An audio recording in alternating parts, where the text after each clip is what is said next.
Boa tarde, galera, mais uma vez. Coisa boa, né? Estamos Amanda, aqui. tá uma maravilha essa FLUP. Vamos lá. FLUP que antecede Dia das Mães. Claro que tem que ter mães, claro que esse ventre precisa se expressar, precisa falar, e a gente tem uma mesa agora que vai versar exatamente sobre isso. No princípio, era a roda dos ventres cheios das matriarcas que carregam dentro de si a continuidade, a vida, a curva sinuosa, a gira do parto, que transforma num giro, grito, alívio, a mulher em mãe. Forte. A gira, enquanto roda espiritual e ritual ancestral, é um manifesto de reexistência. No candomblé, a mãe de santo cuida do ori de seus filhos, a cabeça, a inteligência, o pensamento e, por extensão, a consciência. O ori de Beatriz Nascimento se faz presente na FLUP 24. Axé. A mesa deixa a gira girar, vem carregada de axé, com a presença de duas mães de santo que revolucionam. Mãe Márcia Marçal, uma salva de palmas para ela.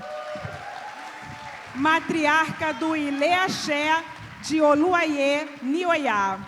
Casa de Candomblé de Nação Queto, militante contra a intolerância religiosa e em defesa ao povo de santo. Idealizadora do projeto Olubagé, criado, voltado exclusivamente à doação de alimentos para a população necessitada, atendendo atualmente a cerca de 200 famílias. Sua bênção. Muito aplauso, gente. Muito aplauso, porque ela ainda estava ali fora quando vocês aplaudiram para ela receber esse axé maravilhoso.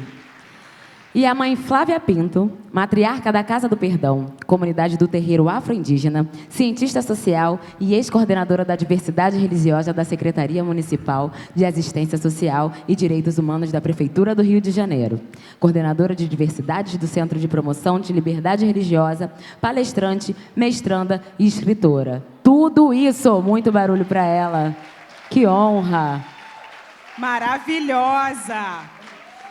E com o desafio de fazer a mediação dessa mesa, desta ode ao matriarcado que a gira faz e faz a vida acontecer, vem ela, Natara Ney, premiada montadora, diretora de filmes, venceu por 2 vezes o prêmio de melhor montagem no Grande Prêmio do Cinema Brasileiro, por Divinas Divas de Leandro Leal e O Mistério do Samba, de Lula Buarque de Holanda e Carolina Jabor.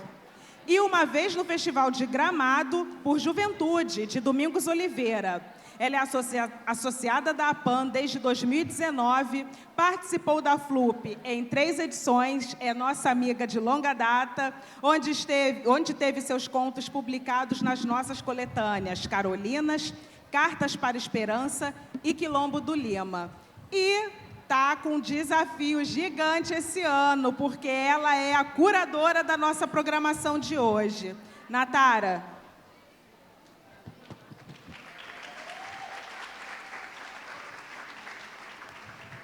Boa tarde, boa tarde, boa tarde. Boa tarde. E é com essas 3 mulheres maravilhosas que vamos acompanhar agora a mesa Roda Saia, a mesa Gira Gira. Deixa gira girar. Vamos lá? Antes de tudo, eu preciso muito falar para vocês desses 2 livros aqui. São livros fundamentais, assim. Eu falei para elas duas que eu adoraria que minha mãe e minha avó tivessem lido esses livros. Assim, me tocou profundamente. Esse é o livro da mãe Márcia, que eu sei que é meu porque está autografado.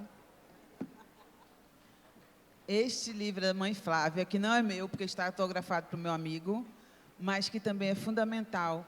E tem um capítulo super importante, assim, que é sobre os micromachismos, que são coisas que a gente vai enfrentando diariamente e não sente, não sabe, ou às vezes nem entende.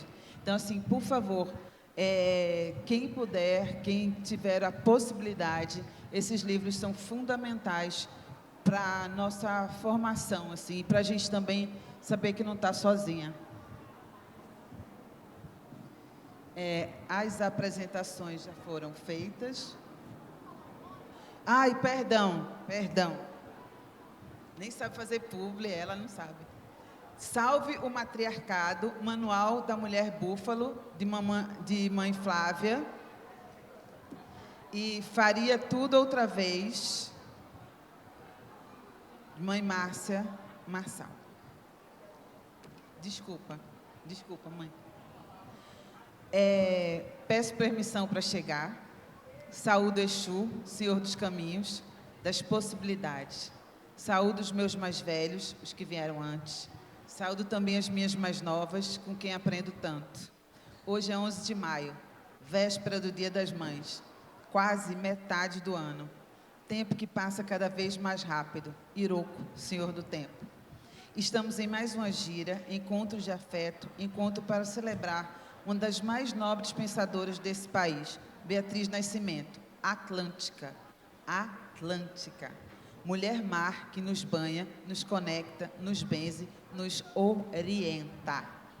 Estou ao lado de duas mulheres que respeito profundamente. Mulheres também atlânticas, mulheres também mar, rainhas de seu tempo. Que hoje nossa cabeça, coração e pés estejam alinhados e que esse tempo seja sagrado para todos nós. Bênção, Mãe Flávia, bênção, Mãe Márcia. Muito obrigada. As apresentações já foram feitas, né? As duas têm trabalhos muito importantes, não só nos seus terreiros, mas para além das paredes do terreiro. O terreiro de Mãe Flávia é o único que tem autorização para levar alimento para as pessoas em situação de privação de liberdade. Mãe Márcia, além do terreiro, tem as aulas, tem a escola, tem a doação de cestas, tem a biblioteca, né? E é muito lindo, assim, ela tem uma fala dela, porque eu estou estudando, né? E as falas, quando você ouve a voz delas, até antes de conhecê-las, dá vontade de abraçar, sabe? Dá vontade de estar perto.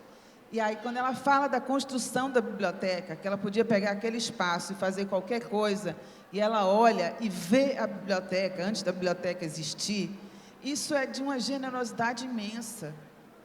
A Mãe Flávia pega toda a arrecadação desse livro e transforma em cestas básicas para as pessoas em situação de privação de liberdade. Isso é doação, gente, isso é para além de religião, isso é para além de tudo, isso é algo humano entre nós. Então, assim, a primeira questão, né, que eu vou falar aqui, o mote inicial dessa mesa é a intolerância religiosa. Mas é certo que a prosa se encaminhará para outros temas, reafirmando, somos múltiplas. Como primeiro mote, eu vou usar uma frase do livro de Mãe Márcia. A diversidade religiosa enriquece nossa humanidade com respeito, compreensão e amor. Então, para vocês duas, qual a razão de tanto preconceito contra as religiões de matrizes africanas? Mãe Márcia. Boa tarde, gente.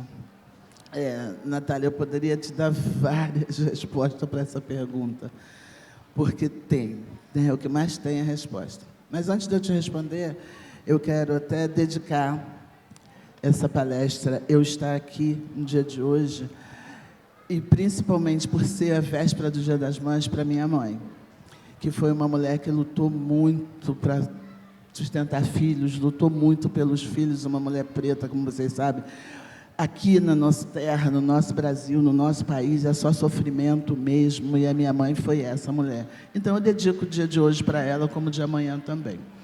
E eu queria muito que ela estivesse aqui para ela ver como eu luto para acabar com o sofrimento de muita gente. Por que que existe tanto preconceito? Porque o candomblé é um culto que vem do preto. Tudo que vem do preto é mal visto, é mal falado, é amaldiçoado, sabe? Eles acham que é para o mal sempre, sempre, sempre, sempre. O candomblé veio das senzalas, assim como a capoeira. A capoeira também é tão mal vista como o candomblé. E eles não querem dividir a atenção do povo. Ou seja, só querem... Era briga da Igreja Católica com a macumba, como dito. E depois a Igreja Evangélica com a macumba. Então, eles querem que todo mundo siga só isso aí. Ou o evangélico ou o catolicismo. O candomblé é umbanda? Não. Então, sim, eles vão estar sempre tentando colocar na cabeça das pessoas que o candomblé é uma religião do mal, que o candomblé é uma religião que maltrata, o candomblé é uma religião que mata bicho, o candomblé. É porque é de preto. Mas eu queria muito, sempre falei isso em várias lives, em várias conversas que eu tive, que as pessoas não se deixassem levar por esse assunto, as pessoas, principalmente que tivessem um pouco de poder, a que tivessem visibilidade, as pessoas públicas, que chegassem nos nossos terreiros, para eles poderem ver o que acontece lá dentro de fato. O quanto a gente muda vidas de fato, o quanto a gente acolhe de fato pessoas que precisam, pessoas que até o governo mesmo poderia fazer tanto e não faz. Quem faz é o terreiro de Mãe Beata, é o terreiro de Mãe Nitinha, é o terreiro de Flávia, é o terreiro de Mãe Márcia. Somos nós de terreiro que estamos aqui acolhendo as pessoas. E não é agora, isso aí já vem de muitos e muitos e muitos anos. Por que que eles falam tanto mal? Porque essas pessoas que estão lá no cantinho da periferia, sendo maltratadas, sem ter direito a nada, que trazem aqui a sua família para o nosso terreiro, que aqui no nosso terreiro a gente acolhe, e começa a mostrar outra coisa, dá para essas famílias outra visão, incomoda eles, porque são menos que vão acreditar neles. Aí eu já não tenho mais, se tratando da política, aquele voto, e se tratando do branco, racista, intolerante, mas não tenho mais aquelas cabeças para trabalhar, porque o terreiro está dando uma outra visão para essas pessoas. Então, sim, o terreiro é mal visto e sempre será por esse tipo de gente, até que se reúna uma quantidade muito maior, porque nós somos. Se for fazer o censo, eu briguei quando eu estava fazendo o censo esse ano, porque nós estávamos no terreiro, eu e filhos de santo, e a gente queria que ele colocasse que aquele era um terreiro, e ele não queria colocar. Mas quantas pessoas moram aqui? Aqui é um terreiro. Nós temos o Wellington, temos Cristiano, e ele não queria colocar. E eu comecei a briga com ele ali. Tem que colocar que é um terreiro de candomblé, é um terreiro de umbanda, para o censo ter noção do que está sendo feito. E eles não colocaram, gente. E eu briguei com ele, e eu obriguei ele a colocar. Não, coloca aqui, é um terreiro. É um terreiro, quem mora aqui é Cristiane, quem mora aqui é Wellington, quem mora aqui... Eu fui mandando botar os nomes de todo mundo ali.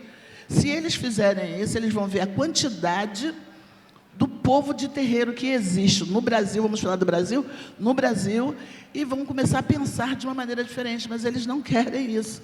Para eles é muito mais fácil agir com intolerância, porque aí não só vem o lado do terreiro, já vem o racismo, junta o racismo com o racismo religioso, e aí já vem cor e religião numa panela só para eles.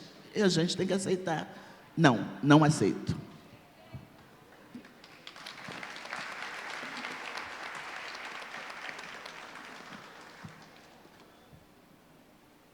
Boa tarde a todos e todas. Benção, Mãe Márcia, benção a todas as minhas mais velhas. Que Exu nos dê a licença das boas palavras. Agô a ori de vocês, a cabeça de vocês, para que minhas palavras possam falar para a cabeça de vocês. Um salve também aí ao heroísmo desse calor. E a gente está aqui resistindo, né? E entender que é importante a gente estar nesses espaços, apesar do calor. Quem é da água vai na água, quem é da cervejinha bebe uma cervejinha, porque eu tenho certeza que a programação até o final do dia vai compensar esse momento aqui mais quente. A primeira fala na FLUP desse ano não poderia ser outra, apesar da intolerância religiosa, senão reverenciar, né, as duas Beatriz que a FLUP escolheu homenagear. Ano passado, Beatriz Moreira Costa, querida, maravilhosa, Beata de Iemanjá, minha Iá, ancestral hoje. E esse ano, não sei se foi Exu-cidência, Orixá-cidência, Iemanjá-cidência, outra Beatriz, Beatriz Nascimento. Ambas mulheres muito comprometidas com todas as lutas e contra todas as formas de racismo e intolerância. Então, queria... Mãe Márcia já falou muito bem, queria só lembrar da luta de Beatriz Nascimento, quando ela começa, então, a falar mais da intolerância religiosa, que naquela época não tinha nem esse nome, na verdade, né? Mas da importância das religiões afro, e ela faz um movimento junto com Lélia Gonzalez, de se voltar para a África, de entender melhor essa origem, essa história roubada.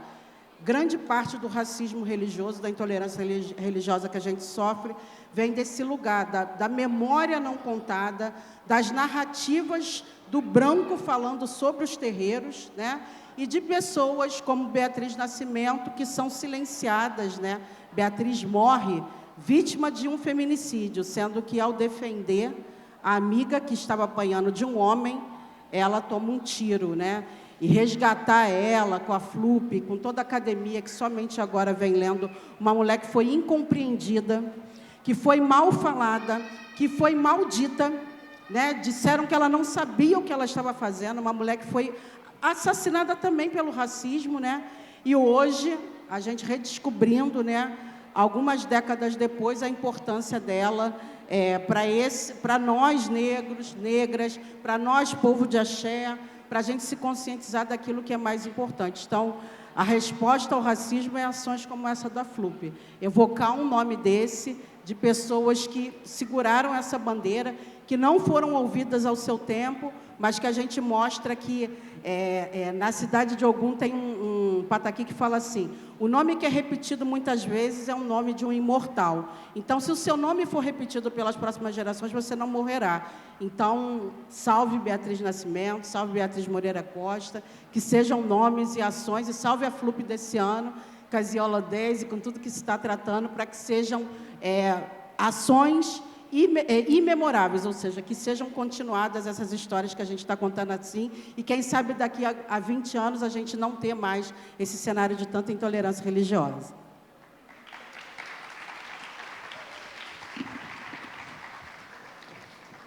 Mãe, existe um paralelo em vocês duas, não só porque são duas escritoras, né, mas porque vocês também constroem, dentro do lugar de axé de vocês, um espaço não só para a religião, mas para a formação de pessoas. Então, assim, a educação, o quilombo, os terreiros são nossos escudos, nossas armas?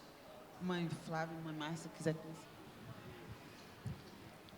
Não, Natália, eu sempre achei que a educação é a base de tudo. Quando eu fundei, criei, construí o espaço da biblioteca, foi acontecendo, assim como até o meu livro mesmo foi acontecendo. Na verdade, na minha vida, as coisas acontecem gradativamente, eu só vou me deixando levar porque está me fazendo bem. Eu sou Ialorixá, eu sou do santo porque aconteceu também. Eu passei na frente de um terreiro aos 9 anos, porque era no quintal que eu morava, era uma vila de casa. Eu me encantei com o toque do tambor. Eu pedi minha mãe para pertencer à macumba. Que bom, graças ao meu pai, o Baloé, a minha mãe permitiu. E a partir daí não saí mais, porque eu amo cada dia mais a religião. E fui aprendendo muita coisa lá dentro. A princípio eu fui porque o barulho do atabaque me conquistou. E eu continuei pelo amor que tive e porque na macumba dava comida. Na minha casa não tinha. Então, era ali que eu me alimentava também. E fui crescendo dentro da macumba e descobrindo que eu tinha uma outra família mesmo, porque família a gente briga, família a gente fica de mal, família a gente vira a cara, família a gente fica de bem, família a gente beija, família a gente abraça. Família é família.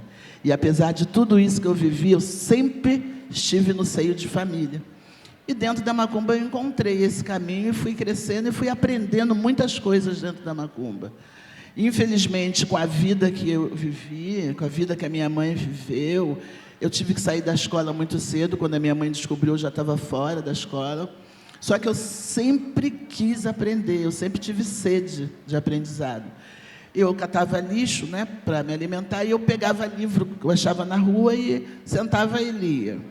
Eu estava comentando, já desse, que a primeira frase que eu aprendi a falar e queria saber o significado daquilo a todo custo era: fale com o motorista somente o indispensável. Eu perguntava a todo mundo o que era indispensável, que eu precisava ir lá no motorista também. Eu achava que a gente andava no motorista e tinha que falar esse tal de indispensável para ele. Mas eu não sabia o que era indispensável. Eu falava para todo mundo o que era indispensável, porque eu lia tudo que vi, então fui aprendendo. Como eu sempre tive amor pelo estudo e não pude, eu vi dentro da casa de Candomblé essa maneira, mas eu sabia também que não tinha condição de fazer nada, né? Mas não foi bem assim, sabe? Que o orixá foi me cercando de pessoas cultas, o orixá foi me cercando de filhos de santo professor, filho de santo professora, e eu fui com a minha cabeça trabalhando aquelas pessoas, porque eu aprendo todos os dias com todo mundo que eu encontro. Todo dia eu aprendo alguma coisa. E eu fui observando os professores, aprendendo com eles, ouvindo eles falar, aprendendo cada palavra. Quando eu vi que eu tinha um terreno que podia fazer uma biblioteca, falei, é isso que eu vou fazer, uma biblioteca.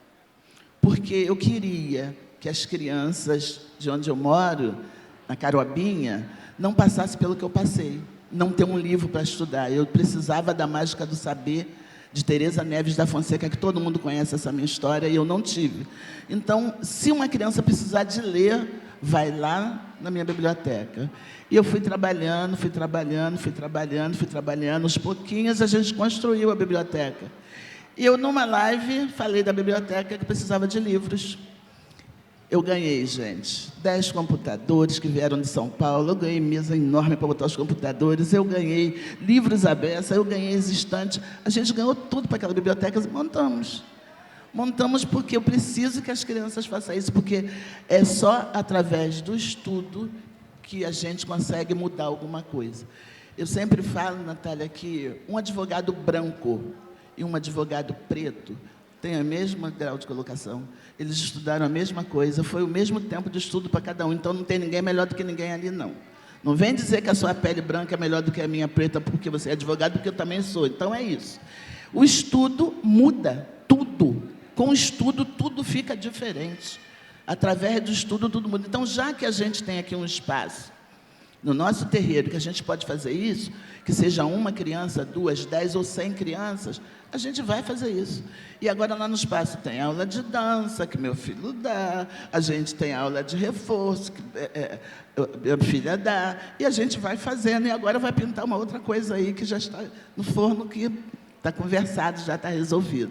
Então, as crianças e os adultos da Caroabinha que quiserem estudar, eles vão estudar, sabe? Se eles quiserem, não vão ser como eu, que não pude. Eu estou lá para estender a mão justamente porque eu queria que alguém estendesse a mão para mim no passado.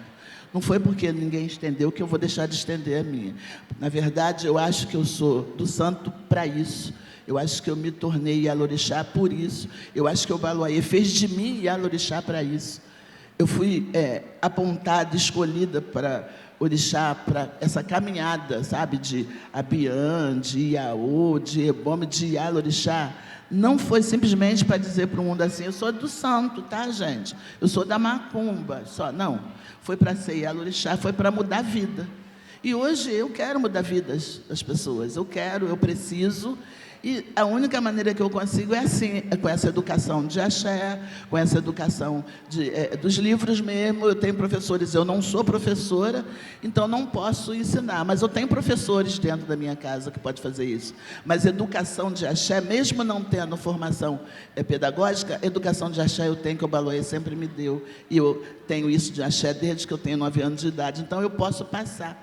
Hoje eu tenho uma equipe, um grupo de dança lá no meu terreiro, que fazem parte desse projeto também, do projeto Lubagé, que eu ensino axé para eles, ensino coisas de axé, ensino como... Porque a gente também não chega no barracão de peito aberto. A gente também tem que saber como entrar, como permanecer e como sair. Eu passo isso para os meus filhos, enquanto os professores ensinam o que é mais importante. Então, é para isso que eu me tornei Yalorixá, eu tenho certeza disso, para poder ter um lugar onde eu possa educar pessoas. E eu consegui fazendo a Biblioteca Mágica do Saber dentro do projeto Lubagé, onde eu assisto 250 famílias com cesta básica. Às vezes a gente não consegue, mas assim fico tentando lutar e dar as cestas básicas. A gente dá roupa, alguém vem para doar umas roupas para a gente põe lá para doar para as outras pessoas. A gente recebe carrinho de bebê, a gente recebe cadeira, que alguém não usa mais cadeira de roda, a gente recebe e alguém vai lá precisando, a gente dá. Isso me faz bem. É o sentido de ser candomblessista, para mim é isso, é poder doar.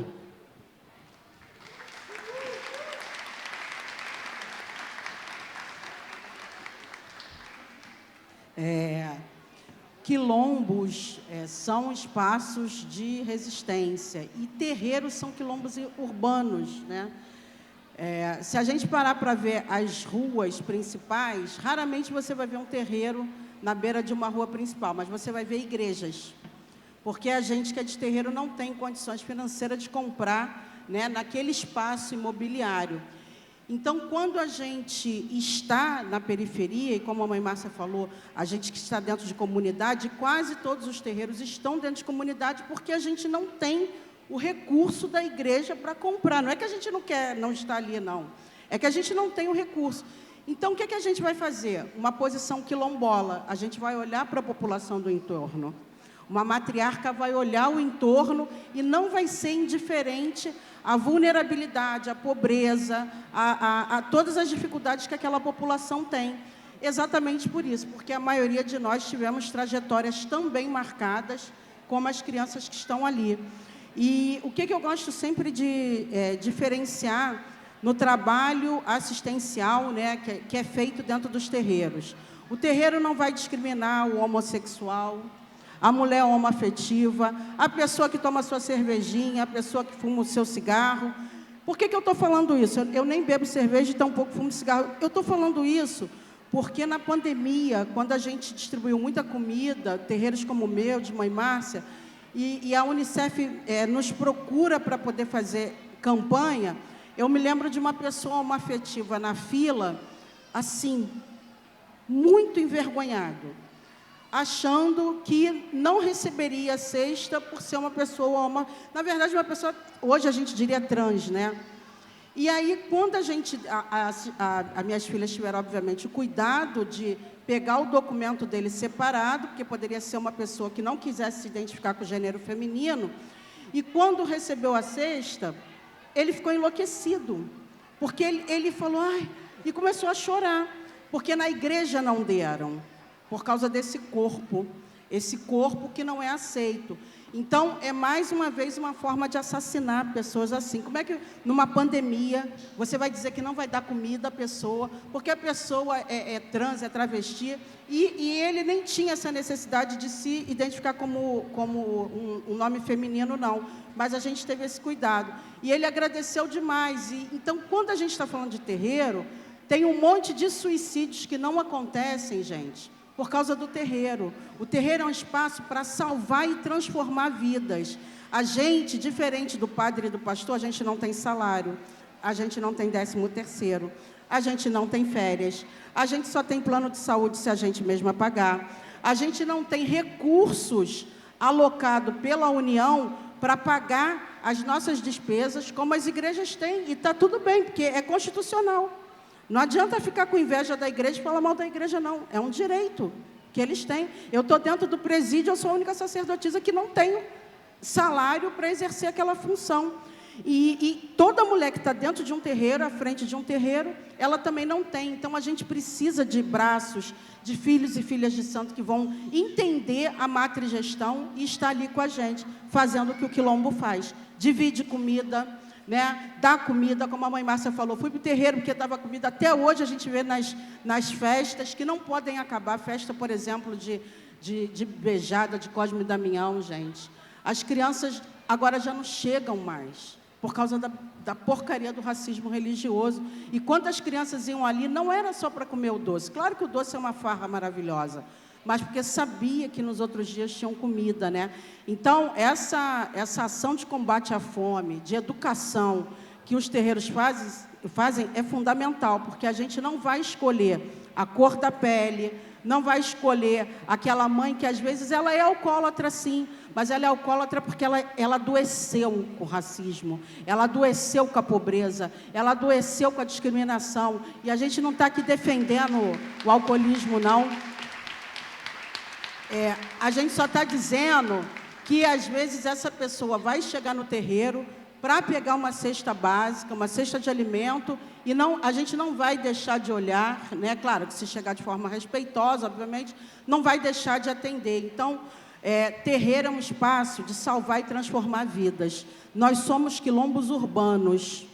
a gente dá continuidade, né, ao aquilombamento Abdias Nascimento, que a própria Beatriz Nascimento tanto fala para a gente dessa importância de conectar. E, às vezes, muitos brasileiros nunca visitaram um quilombo e um quilombo de axé, que é um terreiro. E aí, quando vai, desconstrói essa visão preconceituosa, porque vai perceber seres humanos lá salvando e transformando a vida de outras pessoas através do quê? Da medicina milenar tradicional africana e indígena, que é nada mais, nada menos do que uma erva, um banho de erva. Por isso que quando a gente entra num terreiro, a gente toma um banho de erva para se purificar, para entrar naquele espaço sagrado. É o que? Uma comida de axé. Aquilo nos fortalece e nos cura. E essa parte da segurança alimentar e da saúde que os terreiros promovem, eu tenho certeza que se fosse mais falado por quem é de terreiro, ia ajudar muito a promover a liberdade religiosa no sentido de respeitar a gente, né? De entender que a gente é tanto quanto padre quanto pastor. A diferença é só que a gente não tem salário nem carteira assinada.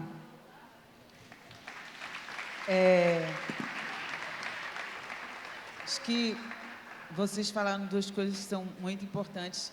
Eu queria dizer, mãe, que a senhora, para mim, a senhora é uma professora, a senhora é uma mestra. Eu, esses dias todos, ouvindo a senhora, saio melhor, me transformei mesmo, assim. Os conhecimentos que vocês partilham, assim. Comecei a ouvir vocês um pouco antes da pandemia, e sim, foi uma faculdade, 4 anos aqui, vim pegar meu diploma hoje. Vocês falaram de algo que, assim, muito do arquétipo do feminino, né? Então, assim, tem no livro, né, não dá para ser feminista e não ser anticapitalista, antirracista, anti-LGBTfobia. Temos que transformar estruturas sociais por meio da gestão pública e sacudir as estruturas do estrado patriarcal, pois só assim erradicaremos o machismo da nossa sociedade. Para vocês duas, o poder precisa mudar de mãos?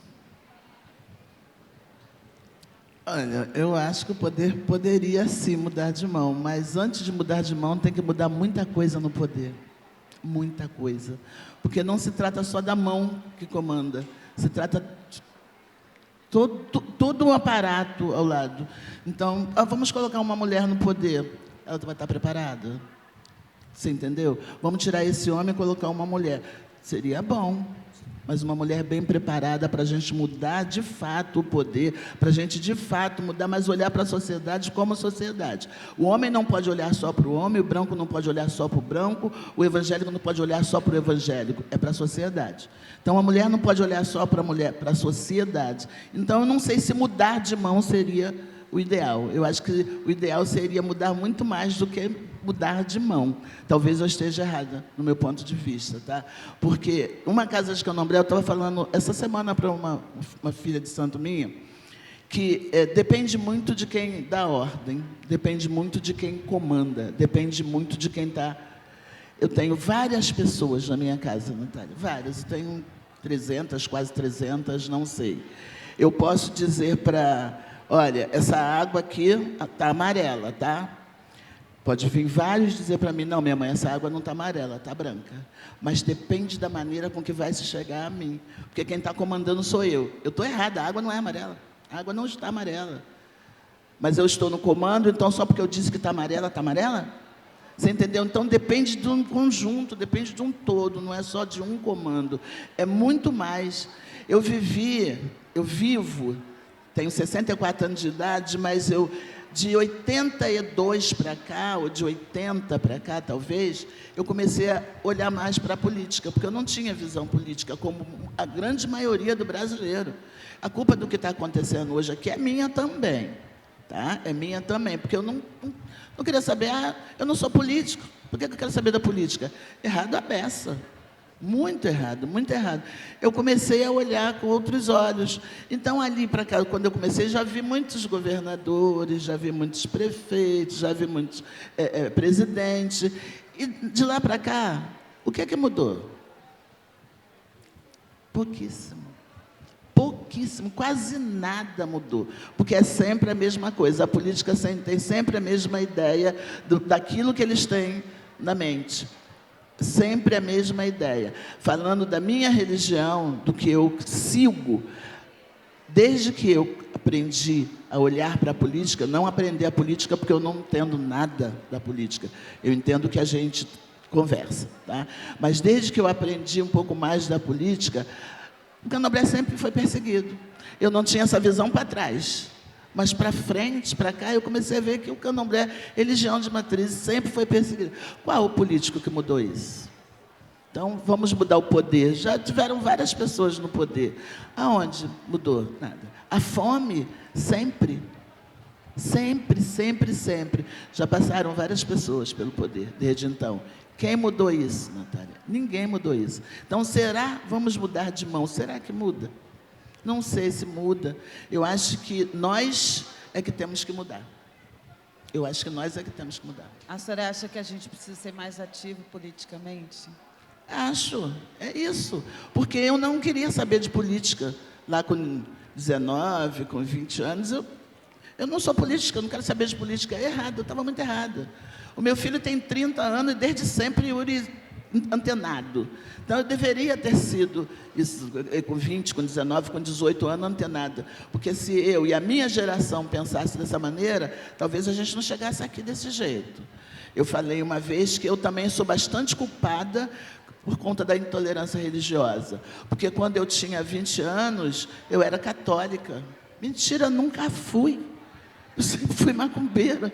Mas aí as coleguinhas, amiguinhas, namoradinhas, qual é a sua religião? Sou católica. Ia procurar um emprego, qual é a sua religião? Católica. Como assim? Por que eu escondia isso lá na década de 70?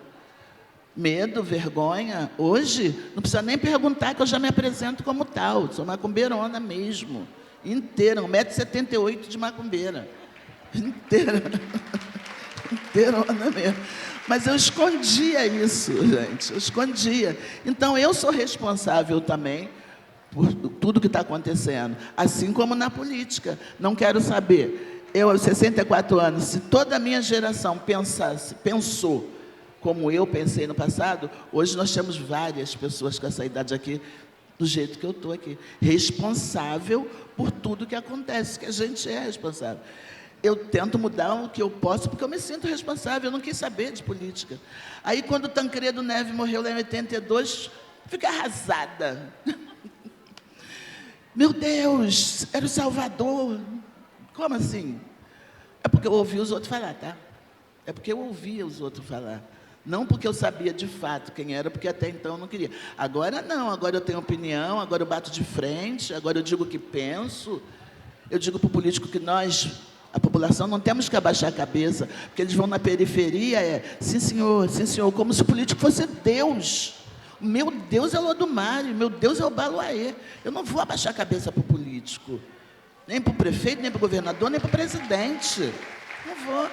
Mas eles veem as pessoas, obrigada, eles veem as pessoas pobres lá na periferia precisando a beça de um asfalto, precisando de um saneamento, eles chegam prometendo mundos e fundos, abraçando, dando tapinha, pedindo voto para a próxima eleição, e todo mundo fica, não senhor, aí vou lá, vamos tomar um café, não repara a bagunça não repara não que só tem esse café, repara sim, que é assim que esse povo vive. Repara assim, não tem que pedir desculpas a eles. Mas aí eles acostumaram, assim, serem tratados como deuses, né? Então, mudar a política, não. Tem que mudar, a gente é que tem que mudar e bater de frente.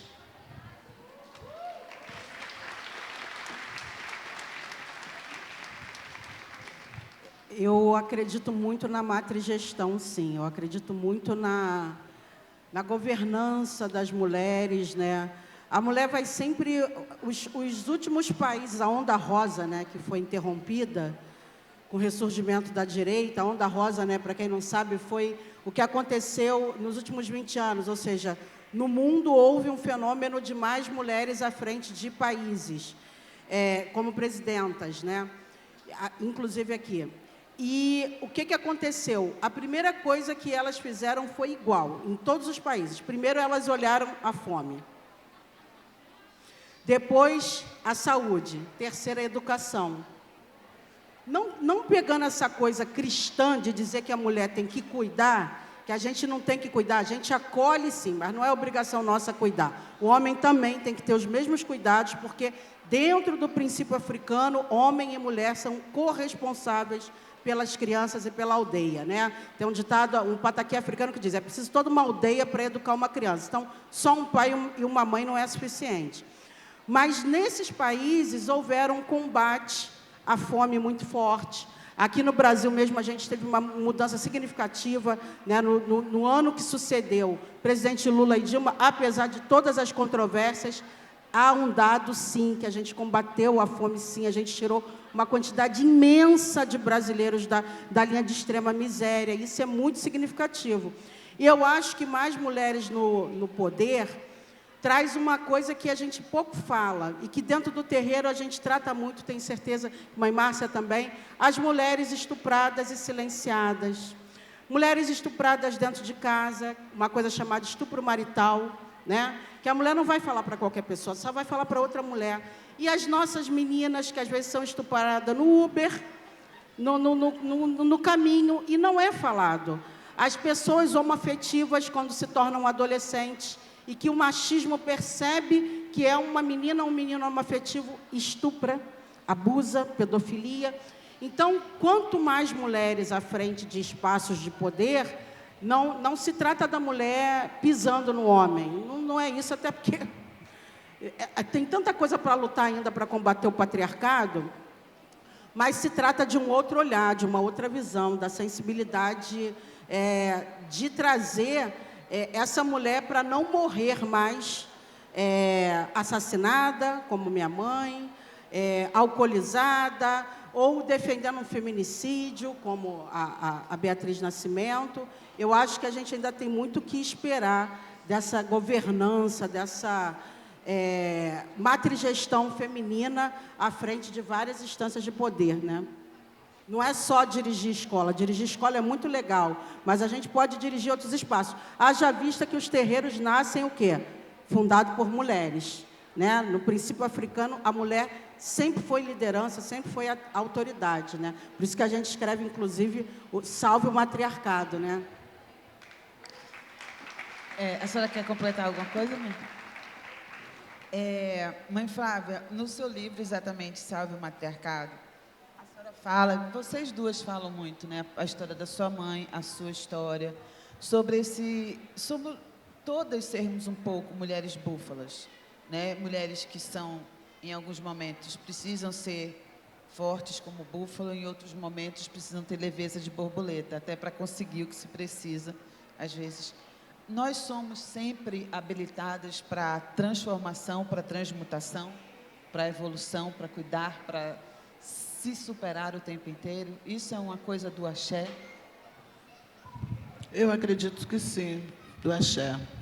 Embora eu aprendi a me superar, eu ainda não tinha noção do axé, né, Natália? Porque eu entrei para Macumba, como eu falei, 9 anos, eu entrei para uma casa de Umbanda com 9 anos, e foi até mesmo por medida de proteção, eu queria ter uma proteção espiritual, me apaixonei por aquilo ali e foi. Então, me tornar mais forte, eu falei isso essa semana com um primo meu, que esteve lá para conversar comigo, e eu estava falando algumas coisas da vida para ele, né, por conta da mãe dele, minha prima, a gente é prima e irmã, fomos criadas praticamente juntas, e a diferença de uma pessoa para outra, eu e minha prima. Eu falei, a vida que ela teve foi bastante diferente, e a minha vida me ensinou a ser uma mulher forte. E eu falei, André, cada dia que passa eu realmente tenho certeza de quanto eu sou forte. Eu passei por muitas coisas na vida, muita coisa que eu não imaginei que conseguiria superar. Mas eu fui indo, sabe? Eu fui seguindo. Eu tive que tomar conta de mim a partir de 10, 11, 12 anos, talvez. Eu tive que tomar conta de mim mesma. Eu tive que ser minha mãe, meu pai, meu marido, minha irmã mais velha, não sei. Eu tive que me cuidar. Eu tive que me cuidar e cuidar da minha mãe, que por conta da dificuldade da vida, ela acabou, como todas as mulheres pretas abandonadas, bebendo mais do que devia. Então, eu tive que me cuidar. Eu acho que ali eu comecei a ficar forte. E ele até riu de mim, porque eu contei para outras pessoas no domingo lá em casa, que as pessoas têm mania de falar quando a gente é agredido, que reage, porque o preto é violento. O preto é sofredor. Então, a gente tem que... Preto é agressivo. Meu Deus, você está sofrendo, você está sendo massacrado, não vai fazer nada? Não, preto não é, né, para ser massacrado. Então, eu ali com 10, 11, 12 anos, eu ia pegar minhas coisas na feira, quando eu voltava, meus colegas da rua, branquinhos, bonitinhos, tal, chepeira, neguinho do cabelo duro. Calmamente, meu filho, para quem não conhece, meu filho é comediante, eu sou mãe do Yuri Marçal. E ele, quando ele quer fazer gracinha a meu respeito, ele fala que eu sou passivo-agressivo. E é desse jeito. Eu pegava a minha chepinha, botava no chão, ia lá, batia em todo mundo. Ué, o que eu ia fazer? E eu crescia assim, eu batia hoje, mas eu sabia que eu ia passar por lá amanhã. Então, já ia atenta, né? Já ia na defesa. Então, aprendi a ser forte por conta disso, porque quem bate também apanha. Eu batia hoje, amanhã alguém ia me cercar e ia me bater, mas depois da manhã eu batia também. E isso eu vinha crescendo, sabendo cuidar de mim, sabendo me proteger. O sofrimento doía, lógico que doía. Rezava por santo, chamava santo, pedia ajuda. E ia doendo, porque ali 12, 13, 14 anos, com esse sofrimento todo, tendo que ouvir coisas, eu lavava 8 chiqueiros por dia, eu varria um quintal monstruoso, e para uma criança isso é muito triste. E ainda ter outros que ficam debochando, outros que ficam... Né, com 14, 15, 16 anos, todo mundo se arrumava para sair, as coleguinhas se arrumavam para sair, eu chegava arrumadinha também, eu achava que estava arrumadinha, né? Me davam uma tirada assim, vai aonde, filhinha? Com essa roupa, melhor você nem ir. Aí eu já ia para casa miudinha, né? Então você acaba se fortalecendo. Ou você se entrega a um sofrimento muito grande, a uma depressão, ou então você tem que ser forte, tem que lutar contra isso, sabe? Tem que lutar contra isso. E eu aprendi a ser forte. E daí saiu até o nome do meu livro, Faria Tudo Outra Vez, porque eu acho que eu saí desse chão que a vida me colocou com a ajuda de Obaluaí. A vida me colocou ali para eu chegar aqui assim, desse jeito, forte, sabe? Então, eu tinha que passar por aquilo tudo, para ser hoje a mulher que eu sou. O meu filho fala, caraca, mãe, tu é demais mesmo, você é foda. Você acha 1000 soluções para um problema, mãe. Eu falei, é isso. A vida me ensinou a arrumar solução para problemas, sabe? E não chorar por conta de problemas. Eu vou arrumar a solução para o problema, porque eu não vou sofrer por conta do problema, porque se existe um problema, é porque existe solução para ele. Se existe solução, eu vou atrás. Pode ter certeza que eu vou. E eu vou encontrar a solução para o problema.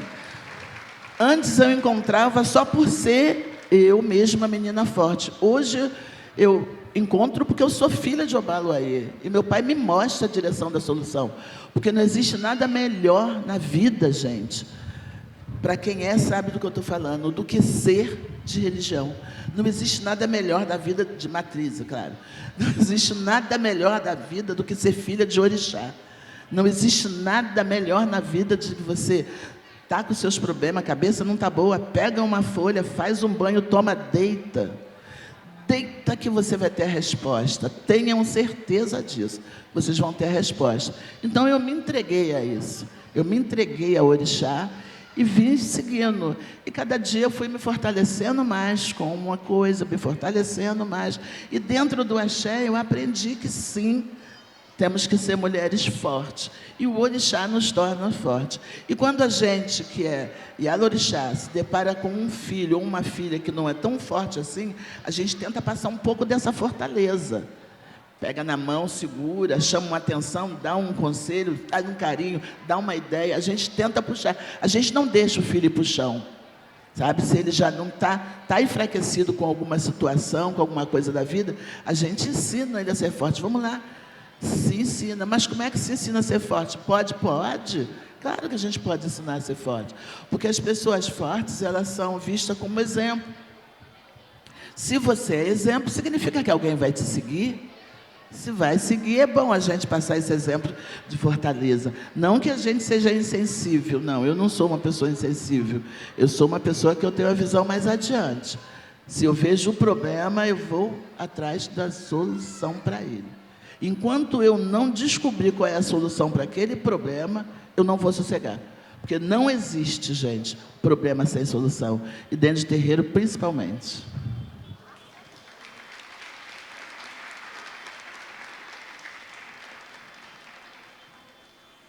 Eu sempre digo que, quantas vezes eu puder escolher, eu quero nascer mulher novamente. É dadivoso demais, é muito bonito ser o ventre da vida. Mas entendendo também, né, esse lugar que a cultura cristã colocou a gente, né, Oda pura, né, que a gente não é a Nossa Senhora, nem estamos tentando fazer concurso para ser, e também não aquela mulher que a escravização colocou, que a gente suporta tudo. Nem tanta mar, nem tanta terra.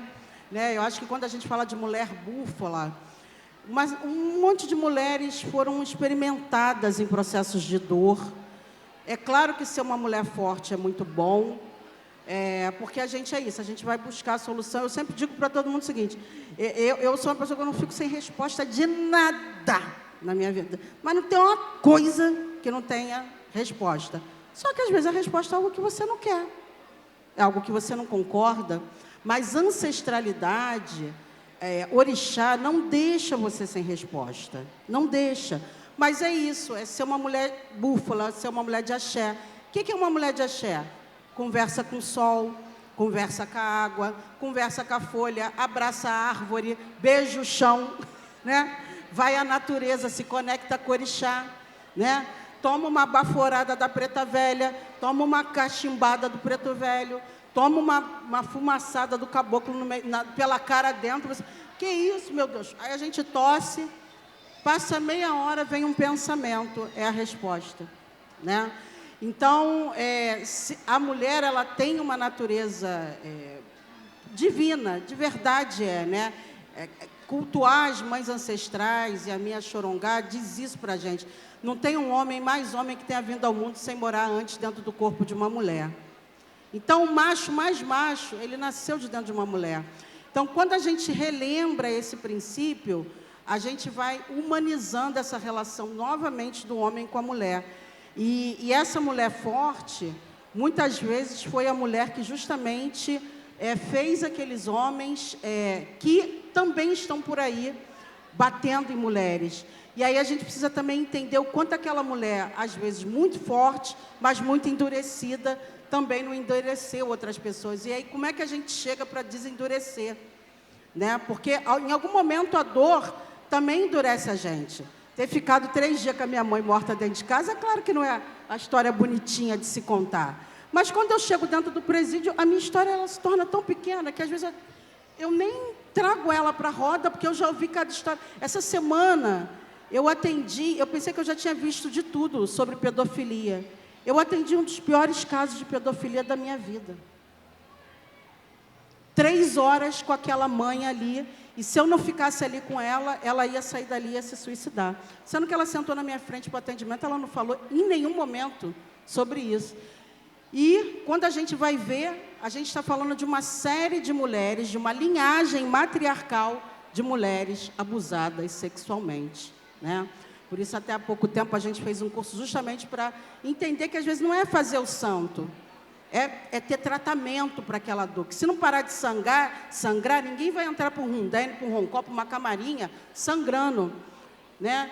E tratar desses temas, né? Trazer, hoje que a gente está aqui, e não está sendo morta, a gente não está sendo apedrejada porque a gente está aqui. É pensar que há 30 anos atrás, mães, matriarcas, não estavam aqui nesse lugar. 3 mulheres pretas. A gente estaria o padre, estaria o pastor, mas a gente não estava. E quando a gente está à frente de um terreiro, a gente vai ter esse outro olhar, a mulher vai ter confiança. E era uma questão de pedofilia, mas tão grave, tão grave, tão grave, tão grave, que a minha cabeça fazia assim. E eu falava, rapaz, onde é que eu vou encontrar saída para esse negócio? E aí você começa a pedir orientação espiritual. Depois de 3 horas, a gente chegou num consenso do que a gente ia fazer para que não fossem mulheres mortas. E às vezes não é morta com a vida ceifada, não, gente. É morta viva. Orixá fala de uma morte que tem acontecido muito nos tempos modernos, né?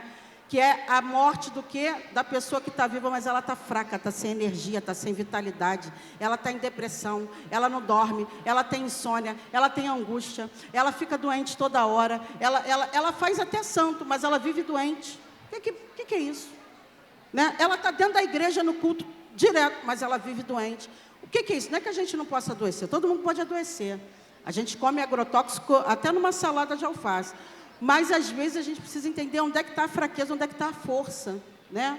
E tratar desse feminino com um entendimento do que o orixá traz para a gente, permitir que mais pessoas não morram por conta de violência. Porque, às vezes, você pode estar dentro de casa e tem uma pessoa morta com você, você não sabe.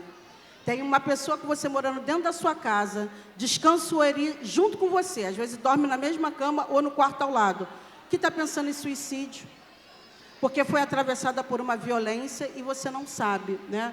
Então, acho que ser uma mulher forte é ter sensibilidade também para entender isso. Eu sempre falo para as pessoas que às vezes vêm conversar comigo, começam a chorar. Ai, desculpa, já reparou isso? Né? Começa a chorar, pede desculpa. Eu tenho inveja de quem chora. Eu morro de inveja. Porque eu falo que quem chora não infarta. Eu tenho dificuldade de chorar. Eu adoraria chorar. Não é que eu prendo, não. Eu só tenho dificuldade de chorar. Mas é muito bonito chorar. É muito bonito deixar a água limpar o teu coração, as tuas emoções. Né? Tem uma cantiga que a gente canta dentro do presídio que as internas choram muito, né? Oxum, lava meus olhos. Oxum, minha emoção. Oxum, flor das águas, lava o meu coração. E aí você vê aquele monte de mulher que foi endurecida pela vida, que uma mulher, quando ela está presa, quando ela foi criminalizada, antes criminalizaram ela sofreu muito, e ela chora, e quando chora, o coração fica mais leve. Então, tem várias maneiras de desaguar, de desabafar, para a gente também não ficar só nessa coisa que eu já fui essa mulher, né? A síndrome da Mulher Maravilha. Não, só sou forte. Continuo sendo cada dia mais forte. Eu não vim ao mundo, fiquei 3 dias com a minha mãe assassinada dentro de casa para ser fraca. Eu não sou fraca, mas eu me permito sangrar. A gente não sangra todo mês à toa, né? A gente não está botando o sangue da vida à toa para fora.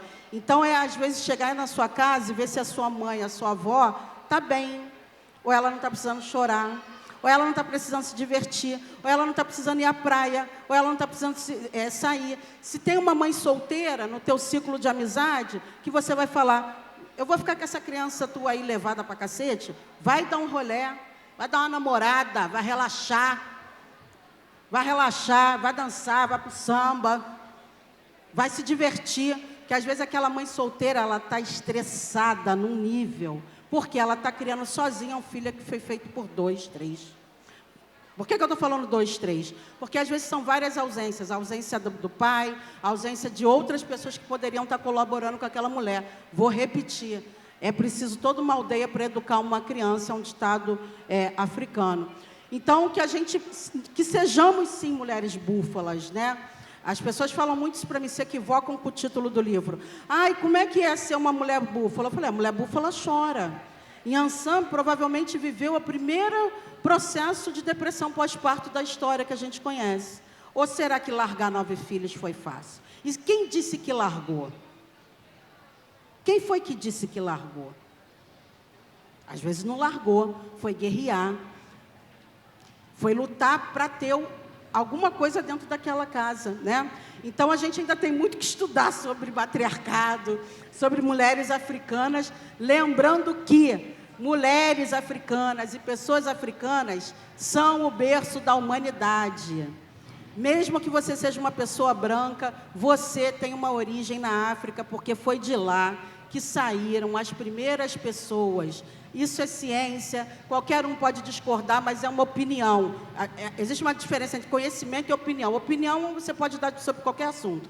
Conhecimento é outra coisa. Então, a ciência já provou que é de lá a origem. Então, olhem mais para a África, olhem mais para as formas de organização social do continente africano, dos terreiros, né? Que por mais que a gente não seja exatamente a fotocópia africana, mas são exemplos da gente entender como a gente cuida, como a gente se acolhe, como a gente se protege e, sobretudo, como a gente fica viva e saudável. Porque nem todo mundo que está viva está saudável. Tem gente que está viva, mas que está um pouco morta.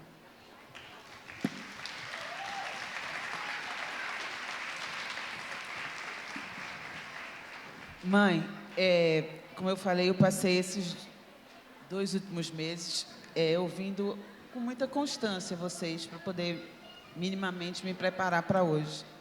E eu vi o tempo inteiro, são 3 palavras que eu vi muito de vocês, assim, em situações diversas: acolhimento, proteção, leveza, coragem. Se vocês, enquanto liderança, são isso, por que as pessoas insistem em imputar outra coisa para vocês, em dizer outras coisas sobre vocês, mães de terreiro, mulheres de terreiro, mulheres negras? Por que a gente, né, que fala o tempo inteiro sobre afeto, sobre amor, sobre cuidado, que foi, se vocês ouvirem as lives assim, várias vezes, uma atrás da outra, vocês vão ver a quantidade de vezes que vocês falam acolhimento, afeto, amor, proteção. Então, por que da porta para fora dos nossos terreiros se fala o contrário? Então, Natália, não é sobre nós e alorixás. Não é exatamente nós e alorixás que eles querem atacar. É a religião mesmo, é o candomblé mesmo, é a religião de matriz. Aquilo ali é direto. Não é... Ah, mãe Márcia, vamos para cima dela porque ela é alorixá. Não, ataca a minha religião, ataca o meu povo, sabe? Ataca o povo preto todo, porque aí já vem 2 ataques juntos. A religião de matriz africana e o preto, porque é daí, foi a resposta da primeira pergunta, é daí que vem. E eu queria muito que eles visitassem as casas de candomblé, principalmente essas pessoas que atacam tanto.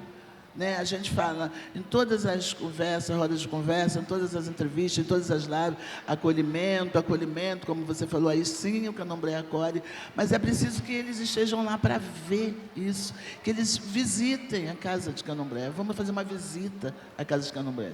A minha casa de candomblé, ela é enorme, é um espaço enorme. Eu tenho lá dentro um jardim sagrado, de árvore sagrada.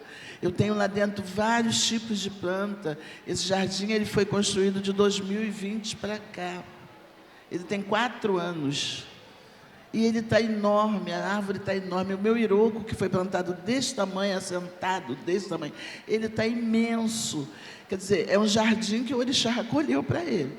Manda ir lá ver para que serve aquele jardim, o que é feito dentro de uma casa de candomblé, o que é feito dentro de uma casa de umbanda, como é o dia a dia de uma casa de umbanda, com a mãe de santo, com o pai de santo, com os filhos de santo, sabe? O que de fato representa o axé. Se eles se propusessem a isso, talvez tivesse uma visão diferente, não atacaria a casa. E não atacando a casa, não ataca a religião. Não atacando a religião, não ataca a mãe de santo. Porque o ataque não é individual, sabe? Se fosse só para a mãe Márcia, como eu disse para você, desde criança aprendi a me defender, eu ia me defender. Se fosse só para a mãe Flávia, ela ia se defender, mas não. Candomblé é a umbanda, é a religião de matriz, o ataque deles é para isso. Se alguém dissesse assim, olha, a partir de hoje não haverá mais religião de matriz, eles iam bater palma, iam ficar felizes. Você viu, eu fiz um vídeo falando sobre a influencer que ela colocou que Deus inundou Rio Grande do Sul, porque lá é o local que mais concentra terreiro de umbanda. Misericórdia. Como isso?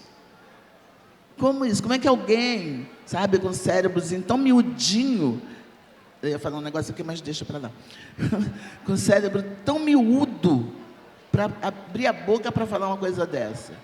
Aí teve vários comentários, repercutiu, eu mesma fiz um vídeo, e o vídeo está sendo visto à beça. A doutora Ed foi lá, representou, ela fez um vídeo fazendo o quê? Pedindo desculpas. E sabe o que vai acontecer?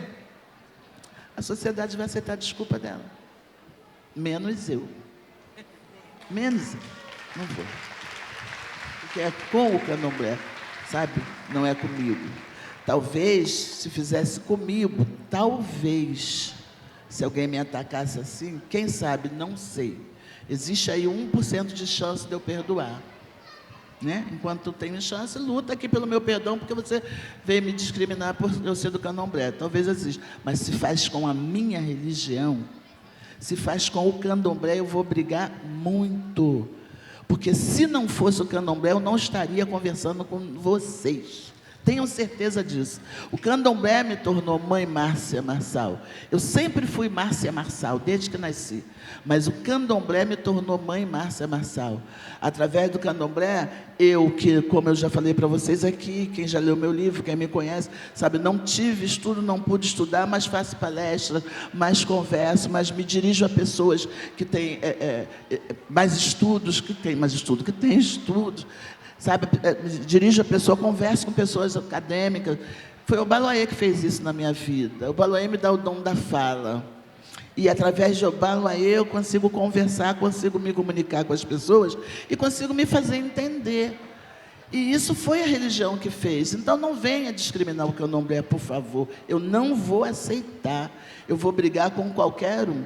Se Deus, o Deus que ela falou aí, que maltratou, que está matando gente lá no sul, chegar perto de mim e falar, Márcia, não foi o candomblé que fez isso por você. Eu vou falar, Senhor, me desculpa, Deus. Foi sim.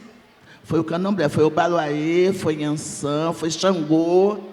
Foi sim. Me desculpa, Deus, mas foi sim. Porque ninguém, enquanto eu viver, vai dizer que o candomblé não faz. Faz. Faz. Basta você querer e seguir, ser e respeitar.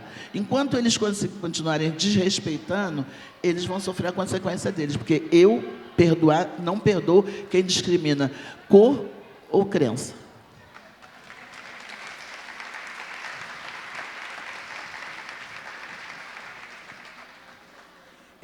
Eu sempre gosto de lembrar que as religiões afro-brasileiras são uma das poucas no mundo onde a mulher é autoridade sacerdotal.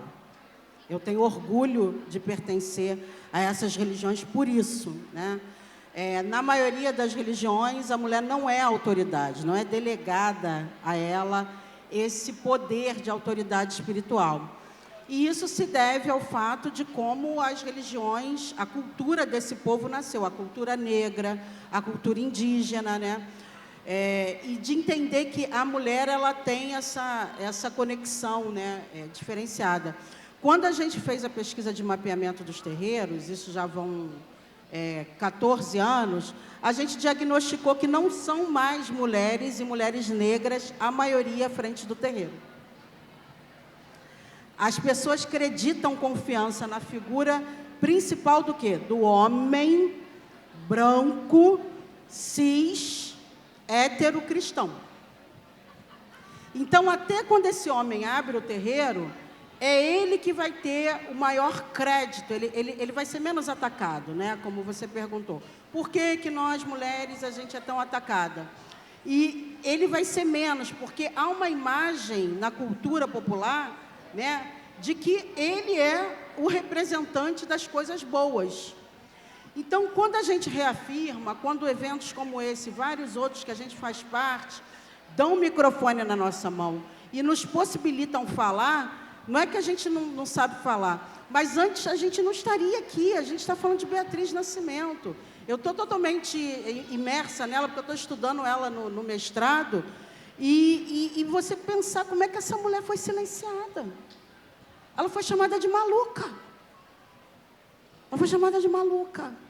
Disseram que o que ela produzia não era conhecimento acadêmico, que ela era muito ativistazinha de movimentozinho negro. Eu que sou militante de movimento negro e sempre fui, sempre você, a gente fica pensando, né? O quanto a gente deixou de ouvir. Ela está sendo publicada muito mais agora, né? É uma mulher que ela não pôde terminar as coisas que ela estava fazendo. Então, esse corpo preto, ele ainda é muito alvejado. Se é um corpo preto da Umbanda, do Candomblé, de Ifá, vai ser mais ainda, mas a gente precisa entender que o nome do inimigo, o inimigo tem nome. Né? Qual é o inimigo? O inimigo é o patriarcado, é o machismo, é a cultura cristã. Porque a gente está aqui hoje, reunidos, promovendo debate. Tem uma igreja nascendo, tá, gente? Evangélica, nesse momento. Com toda estrutura. Agora, quantos terreiros estão nascendo e o quanto a gente está empoderando também esses espaços.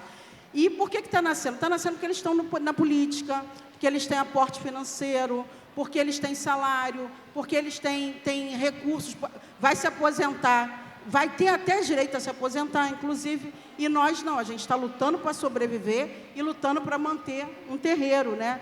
E aí a sociedade fala assim, não, essa mulher preta, bruxa, não pode ficar ali. E aí vem atacar a gente, vem atacar porque é a religião, vem atacar porque é a gente, e na medida que a gente vai desconstruindo isso, tentando entender, quem não leu Beatriz Nascimento, gente, por favor, ela é o tema da FLUP, conheçam essa mulher, conheçam tudo que houve de silenciamento, de ter criticado, ela adoeceu, ela não conseguiu concluir o mestrado dela, porque disseram que o que ela trazia era errado, então ela ficou deslegitimada, ela ficou 10 anos, provavelmente adoecida, e às vezes é uma linguagem que a pessoa não está entendendo, mas não é que seja errada, né? E então é pensar um pouquinho, né, de como a gente quer esse mundo para os nossos filhos, para os nossos netos.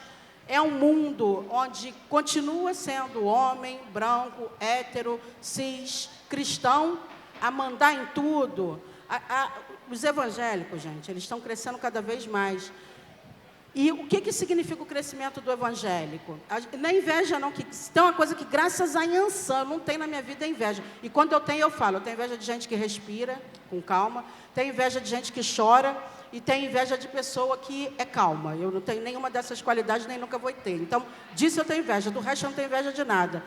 Mas não é uma questão de inveja dos evangélicos. É só a gente entender que hoje a gente pode estar aqui e amanhã ter uma lei aprovada no Congresso proibindo a existência dos terreiros.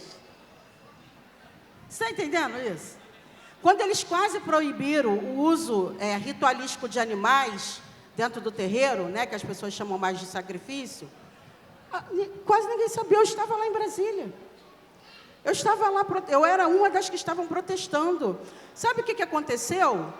As mais velhas entraram, naturalmente eu não entrei, eu sou mais nova, então um grupo acompanhou o doutor Edio lá dentro, né, do Supremo Tribunal Federal. Quando elas saíram, eu estava hospedada no mesmo hotel. Quando elas saíram arrasadas. Aquelas senhorinhas de 60, 70 anos, matriarcas dos terreiros tradicionais do Brasil inteiro. Elas falaram, minha filha, não para mim, falaram para todo mundo, né? Você viu o que eles fizeram? Sabe qual foi o argumento usado não pela defesa, mas por quem estava tentando impedir a gente de usar animais? Imagens na internet. Imagens de animais maltratados dentro de terreiro, imagens de animais mal acomodados. E aí, ali no bojo, veio outras imagens de situações de desrespeito dentro de terreiro. Aquilo ali foi a opinião pública, a bancada evangélica usando contra nós. Não foram botar processo contra a Sadia, contra a Perdigão. Foram botar contra a gente, porque a gente não tem bancada evangélica, né? Perdão, bancada afro. Então, a gente precisa entender que esse crescimento evangélico, que a gente está aqui hoje, tem uma igreja nascendo, e que amanhã a gente vai estar em casa com a nossa mãe, quem tem mãe, né? Vai estar com nossos filhos, ou vai estar com seus orixás, com Yansan, seja com quem for. E tem outra igreja nascendo amanhã. E segunda-feira a gente está onde? Trabalhando, tem outra igreja nascendo. E terça-feira a gente vai estar onde? Tem outra igreja nascendo. Atenção a esse crescimento. Porque se um dia a gente dormir e acordar, e eles proibirem a gente de existir dentro do Congresso, a gente não tem mais o que fazer. Então, o que a gente tem que fazer agora é promover debate, é entender, é pesquisar, é buscar conhecimento, é se informar sobre o que está acontecendo, é se interessar por política, sim, se interessar pela nossa história, se interessar pelo que o povo de Axé faz e, a partir desse entendimento, defender essa existência do nosso povo aqui.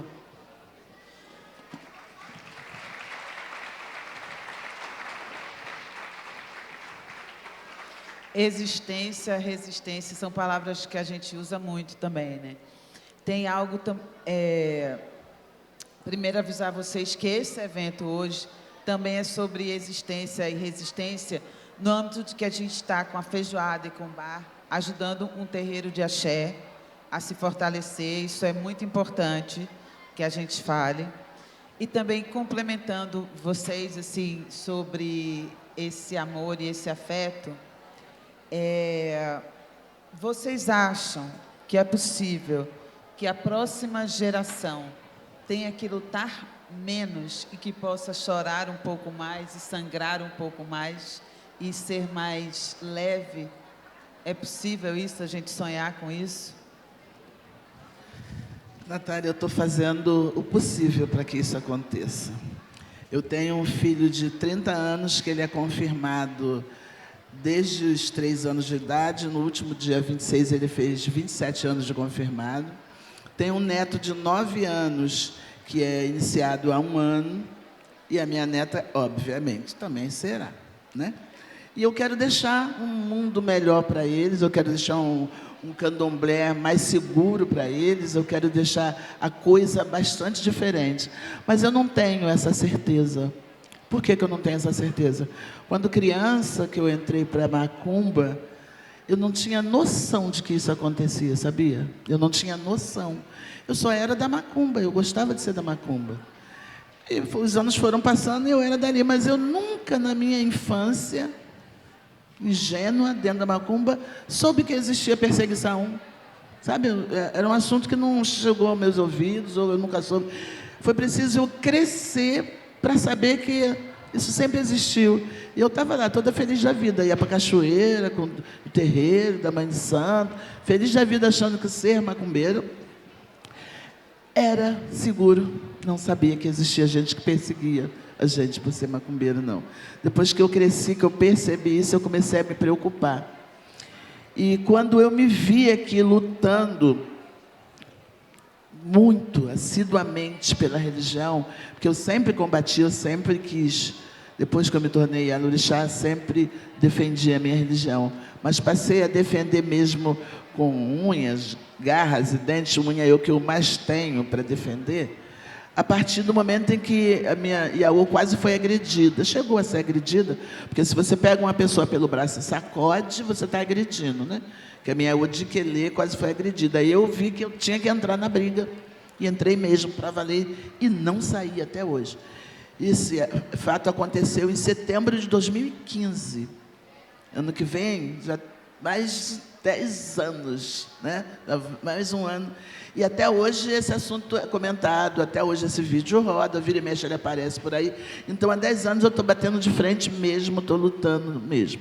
Eu tive, ano passado, numa roda de conversa, numa mesa onde estava a Aniele, estava a Benedita, estavam outras pessoas, e eu falei sobre isso também, que me fizeram essa pergunta. Eu falei que eu cresci na macumba, não sabia dos ataques.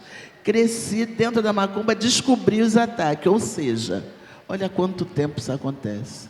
Eu tenho 64 anos de idade, entrei aos 9 em 1969, então. Ou seja, isso já vem acontecendo. Quem defendeu? Quem brigou por nós? Quem acabou com isso? Quem acabou com esses ataques? Não acabam com os ataques, sabe? Porque tudo é culpa da macumba, tudo é o macumbeiro que fez, tudo que é de negativo vem do macumbeiro, é sempre o macumbeiro de uma maneira pejorativa. A gente sabe que só pode chamar o macumbeiro de macumbeiro o outro macumbeiro, ou o próprio. Ou o próprio. Então, né? Porque eles vêm de uma maneira pejorativa, tudo que se refere a macumba é do mal. Alguns anos atrás, uma conhecida, uma amiga minha, da igreja, Márcia, esse negócio de ser da macumba, se macumba fosse boa, não seria macumba, seria boa cumba. Eu falei, pois é, né? E se você fosse boa, não seria Margarete, seria Borgarete. Não. Ela vem falar de 2 letrinhas que está na frente da palavra, e a dela também consta. Então, ela não é uma boa pessoa. né? Ela não é uma boa pessoa. Então, tudo que fala da macumba é ruim, tudo. E a gente vem mudando ao longo dos tempos. Vamos pensar aí ter conscientização, não vamos botar, tem que todo mundo se conscientizar, botar o guidar na rua, botar macumba em qualquer lugar. Não, a gente tem mudado, a gente vem mudando. Mas é só a gente que tem que ceder, é só a gente que muda. Porque é muito bom no tempo que a gente colocava lá um padê na encruzilhada para Exu, sim. Era muito bom, mas hoje não. Hoje não, vamos respeitar o meio ambiente, show, vamos limpar a cidade, mas a gente cede, eles não. A gente recua, eles não. A gente tem que agradar Exu agora de uma outra maneira, né? Tem que agradar Exu de uma outra maneira, porque faz parte, não vamos sujar a cidade, vamos ter conscientização, vamos.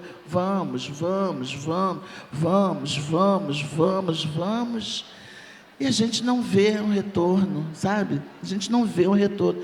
Quero sim, Natália, quero sim deixar um mundo melhor para os meus netos, bisnetos, para aquelas crianças que eu tenho lá na minha casa de Candomblé, que eu tenho lá umas 20 e tantas ou 30 e tantas crianças, e vai de 2 anos até 17, né? Para mim, até 20 a criança também, mas tudo bem. Então, eu quero que eles encontrem ali um ambiente melhor para ele dar. Eu não sei daquelas crianças que eu tenho iniciadas, quem dali vai sair uma Ialorixá ou um Babalorixá, como outras Ialorixás também não sabe das crianças que tem, de Flávia. A gente tem que saber o que vai deixar para eles. O que eles vão encontrar lá na frente? Será que vão ser agredidos? Será que o terreiro deles vai ser quebrado? Será que eles vão apanhar? Os filhos vão apanhar por ser de... Então, isso tem que começar a mudar agora. A gente luta para isso. Sabe? A gente luta para isso. Eu acredito que a gente consiga se todo mundo lutar junto. Mas se as pessoas se esconderem, se elas não quiserem botar a cara para falar mesmo da religião, não muda não, porque tem gente que até hoje tem vergonha de dizer que é um bandista, que é um candomblecista. Tem gente que vai no trabalho, se for de religião de matriz, não é empregado, e elas têm que dizer que não sou não. Não, tem que falar, eu sou, e já botar a boca no mundo, falar, não querem me dar o emprego porque eu sou. E assim a gente vai conseguindo envergonhar, sabe? Botar mais para o cantinho essas pessoas. Mas enquanto a gente não abrir a boca, enquanto a gente não falar, a gente vai deixando cada vez eles mais fortes. Eles formam uma corrente assim entre eles mesmos, que a gente não ultrapassa. Se a gente tentar, eles vêm para cima, porque a gente deu essa permissão. Depois desse fato, em frente ao meu terreiro tem uma igreja. Sai da rua do meu terreiro, dobra à esquerda, na minha casa, pertinho, antes de chegar à minha casa, outra igreja. Ou seja, eu sou tomada de evangélico, tudo bem, é com eles mesmo. Eu não estou preocupada com a religião que eles perseguem, que eles seguem, que eles cultuam, que cultivam. Eu não estou preocupada com a religião deles, porque o meu tempo é para amar a minha. E quem ama a sua religião não tem tempo para criticar do outro, não. Mas eles têm tempo para criticar a nossa. Depois desse fato que aconteceu lá no mercado aqui no bairro, eu passo, quando eu saio no meu portão, bom dia, dona Márcia. Bom dia, pastor. Bom dia. Eu viro para ir para minha casa, que da porta da igreja fica sempre 2 enquanto estão orando lá dentro. Boa noite, dona Márcia. Tudo bem com a senhora? Tudo. Passa mais. Boa noite, vizinha. Tudo bem? Tudo. Porque sabe que a vizinha vai lá. Se mexer com o filho santo meu, a vizinha vai lá. Eu vou lá. Não faça isso com a minha religião, não faça com a minha casa, não faça porque eu vou lá. Não quero que faça. E eu preciso disso para as minhas crianças, preciso disso para os meus netos, preciso disso para os meus filhos de santo. Por isso que eu estou lutando. Mas isso não significa que eu acredito, significa que eu vou lutar.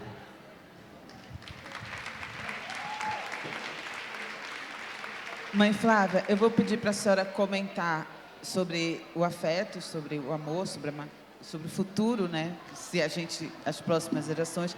E vou pedir também para a senhora explicar rapidamente o capítulo sobre os micromachismos do seu livro, que é um capítulo bem extenso, a gente já está terminando o nosso tempo, mas eu queria muito que a senhora falasse rapidamente sobre o futuro e sobre o que é o micromachismo, assim, para a gente começar a encerrar. Os micromachismos é um assunto bem delicado, né? Para um calor como esse, as pessoas vão me tacar tomate. Eu recomendo que quem quiser e tiver curiosidade, leia. É um tema muito delicado, mas é um tema que nos atravessa e que mata muitas pessoas. E como eu já falei, nem toda morte é a morte do corpo. É a morte, às vezes, do sentido da sua existência. Você pode estar dentro de uma igreja e ter uma mulher morta, porque ela está sendo violentada. Você pode estar dentro do terreiro e ter uma mulher morta, porque ela está sendo violentada. E a gente precisa entender o que são esses micromachismos, né? Eles são tão sutis que inúmeras vezes mulheres também praticam micromachismo com outras mulheres. Mulheres são misóginas com outras mulheres.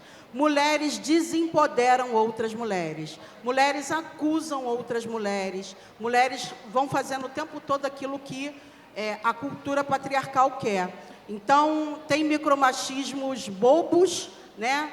Como o uso do espaço, né, físico, onde há a predominância do homem.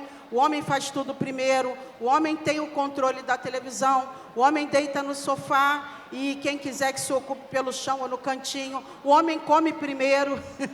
Isso não é um princípio africano nunca. E tem várias outras coisas. E muitas de nós tivemos mãe, mulheres e avós adoecidas por micromachismos. Tem o micromachismo do homem não deixar a mulher falar. A gente tenta falar, o homem aumenta a voz para que a gente se cale, ou a gente fala e a gente é tratada como maluca, né? E aí eu volto a falar aqui de Beatriz Nascimento, que foi incompreendida. E hoje a gente está todo mundo, a academia inteira estudando Beatriz Nascimento, o mundo estudando, inclusive, Beatriz Nascimento. Então, o micromachismo é algo extremamente importante da gente entender, principalmente nos nossos homens, né? Quem são os nossos homens? Pai, filhos, irmãos e quem pariu homem como eu, né? Não adianta também falar de machismo da boca para fora, mas o quanto a gente está combatendo o machismo dentro da nossa família, dentro da nossa casa, dentro da igreja, dentro do nosso terreiro. Há pouco tempo, um grupo de pastoras, elas foram ameaçadas de morte. Porque tem pouco tempo que existe a figura da autoridade religiosa evangélica feminina. Porque elas começaram a combater o machismo. E um dos campeões de denúncia de pedofilia e estupro marital são igrejas evangélicas, né? Então, elas começaram a combater. Sabe o que aconteceu? Elas saíram dos países. Porque começou a combater. Mulheres como eu, que quer falar de machismo dentro de terreiro, é óbvio que vão me tacar pedra. Mas será que um homem pode tocar tambor e está devendo pensão? Cadê o Oxum? Cadê Yansan? Cadê Iemanjá com esse homem devendo pensão? Né? Uma criança lá, sem ter a dignidade de sobrevivência, sem ter aquele homem cumprindo o seu papel de responsabilidade. Então, são assuntos ainda, micromachismo é um assunto que as pessoas não querem falar, porque é um assunto que ele não dá credibilidade, ele não dá visibilidade, mas a gente precisa falar, porque aquilo que você não enfrenta é aquilo que você pactua. Então, se eu silencio em relação a uma dor, eu estou promovendo essa dor. E, às vezes, aquela mulher está doente ali porque ela tem um montão de filho e zero pais. Zero pai, né, dentro daquele lugar. Então, não é tranquilo a gente reproduzir machismo dentro de espaços onde a gente entra para se curar, né? Onde tem mulheres estafadas, dando conta de uma, duas crianças sozinha, ou até mais, às vezes. E afeto é isso, é entender que a gente está num outro tempo, que a tradição é tradição e ela vai se perpetuar, desde que a gente não pare de praticar e falar sobre ela, que a gente entenda que terreiro é um espaço de cura. O sistema capitalista diz que aquela pessoa não serve para nada, ela está desempregada, e dentro do terreiro ela é ressignificada. Ela é às vezes, a cambona, ela é Eked, ela é o Ogã, ela é a pessoa que vai cuidar do seu santo, vai ajudar na sua camarinha, vai cambonar o caboclo, ela vai fazer o amalá, ela vai fazer o acaçá, ela vai preparar a mesa de um amaci, de um bori para você. Ou seja, enquanto o capitalismo está cuspindo as pessoas para fora, dentro do terreiro há uma outra realidade que tem lógica africana. E é uma pena que a gente não olha tanto para a África para entender. Não a África somente como está hoje, que hoje é um retrato diferente, mas de entender o cenário de antes até agora. Então, terreiro é um espaço de cura. Quantas vezes a gente está no terreiro dando de comer para essas pessoas? A matrigestão é isso, a gente bota comida. O filho de santo está desempregado, está desempregada, ele sabe que ele pode ficar no terreiro pelo tempo que for, porque a gente vai botar comida na mesa. Então, não falta comida dentro de terreiro. Mas se essa pessoa não fosse de terreiro, ela estava talvez adoecida, se sentindo inútil, porque o mercado de trabalho diz que ela não tem função. Quantas vezes a criança não foi respeitada na sua homoafetividade, na sua transexualidade? Afeta isso, é entender transexualidade. É um tabu. Eu estudo transexualidade há não sei quantos anos e ainda não sei tudo e não vou saber, tá? Mas eu tenho que entender porque eu parei filhos. Meu útero botou 3 no mundo, e se amanhã ou depois meus filhos chegarem para mim e falar, então, eu sou trans, eu vou fazer o quê? Devolver? Pegar aí a minha choronga e falar, minha mãe, agô, devolve aí. Não posso, vou ter que amar. Então, esse amor também que condiciona, escolhe a quem amar, é algo delicado, que a gente precisa pensar. Tem um mundo em transformação, tem mudanças acontecendo a despeito da nossa concordância. A tradição se mantém, curando e salvando vidas, mas a gente precisa entender que tem um novo cenário acontecendo, e esse novo cenário, gente, de verdade, eu sou a pessoa mais otimista que tem no mundo, eu não sou pessimista de jeito nenhum, mas é um cenário delicado. A bancada evangélica é a 2ª maior bancada do país. Ela só pende para a bancada BBB, a bancada do boi, da bala, esqueci o outro B, alguém me lembra? Da bala.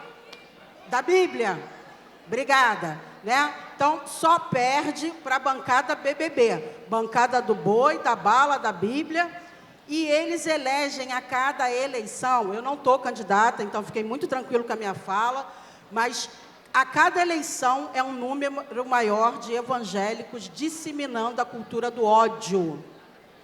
Então, vamos voltar para casa hoje, depois dessa tarde quente aqui, e levar esse debate para dentro de casa, porque também não adianta a gente vir aqui militar e dentro de casa não está sendo feito o debate tem que ser feito dentro de casa, né? O quanto dos nossos irmãos, amigos, são também reprodutores desse ódio. Um montão de gente de terreiro votou no retardado que estava à frente da presidência da República. Eu, no meu terreiro, botei para correr. Teve um monte de pai de santo, mãe de santo que não teve coragem de fazer. Falei, aqui, você o quê?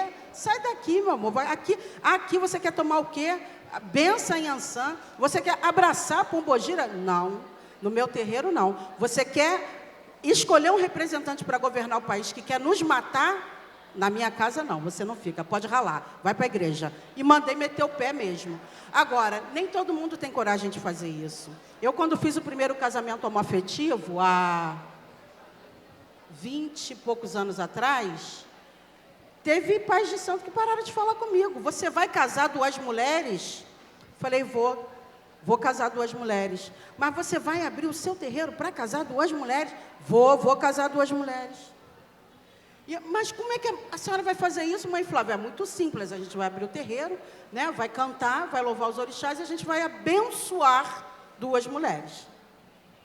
A gente vai abençoar a união mais bonita que tem, que é a união de 2 mulheres, que é uma união que uma é solidária à outra, uma é parceira da outra, todo mundo dá as costas, aquela mulher não vai dar, está ali junto com ela, está de mãos dadas, está guerreando, está entendendo o que aquela mulher passou, está entendendo várias situações que, infelizmente, às vezes, nem todos os homens compreendem, né? Então, a gente precisa ter coragem, né, de entender que é um mundo diferente, e que esse mundo não vai andar para trás. A gente não vai voltar para o armário, a gente não vai voltar para a cozinha, a gente não vai voltar para a senzala.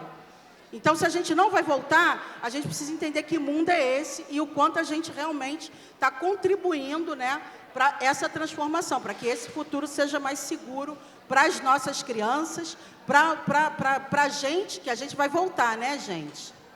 Né? Na Umbanda a gente fala de reencarnação tranquilamente, mas Candomblé também tem renascimento. Você renasce se você tiver um oriapelê, um bom caráter. Então você vai renascer. E se você renascer, Que mundo você vai encontrar? Com as mesmas regras? Seus ancestrais vão abraçar você quando você morrer? Ou você vai ser condenado, como é na tradição iorubá, a ser colocado num cemitério? Que só vai para o cemitério, dentro da tradição iorubá, quem envergonhou sua família. Quem não envergonhou vai ser enterrado junto da família, né? Então, são coisas que estão ali, isso ainda dá para você ver. É só você querer se interessar por povos originários africanos e povos originários indígenas, porque a salvação do mundo, eu vou beber aqui para fechar, em Ailton Krenak. Se você quiser a salvação do mundo e a sua salvação, você tem que olhar para os povos ancestrais. Mas os povos ancestrais estão vivos. Os africanos estão vivos, os iorubás estão vivos, os bantos estão vivos, os tupiniquins estão vivos, os tupinambás estão vivos. Nós somos povos em que o rio não é algo aleatório a mim, né? Eu abro a bica, boto água, então eu penso que a água vem da bica. Olha que legal. Não, cara pálida, a água é Oxum, a água é Iara, a água é parte de mim, eu sou a água sou eu. Então, a partir do momento que eu entendo isso, eu cuido da água. É isso que a gente faz dentro de terreiro com as nossas crianças. Eu tenho mais de 30 árvores plantadas no meu outro terreiro, por crianças que estudaram dentro da minha escola. E quando o meu terreiro estava dentro da favela, também tinha escolinha lá dentro. As crianças também não plantavam árvores porque não tinha como. Mas as crianças também, a gente botava as plantinhas e explicava a importância. Então, esse é um mundo diferente. Quando você ressignifica para a criança que ela não pode bater em mulher, que ela não pode fazer filho e abandonar, que a menina não pode botar um filho com 14, 15 anos, que não vai ser legal, que ela vai ser abandonada, que ela tem que cuidar da natureza, que ela não pode sujar a rua. Isso é uma consciência ancestral. E essa consciência ancestral de verdade é o que eu acho que vai salvar o mundo, porque são a sabedoria milenar desses povos indígenas e africanos que eu bebo e me alimento dessa fonte. Eu não pratico mais religião, nem defendo mais religião, já entendi isso, né? Eu fui ajudada a entender. Eu professo filosofias africanas e indígenas. E é isso que eu acho que a gente tem muito a aprender com esses valores dessas filosofias. Obrigada.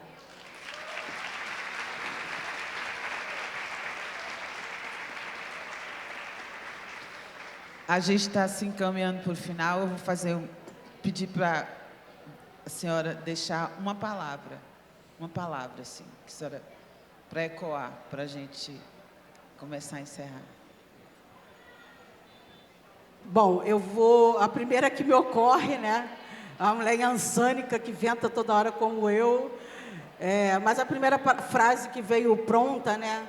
É um pataqui de Ifá que eu gosto muito, que diz o seguinte: o cachorro tem 4 patas, mas ele caminha um só caminho.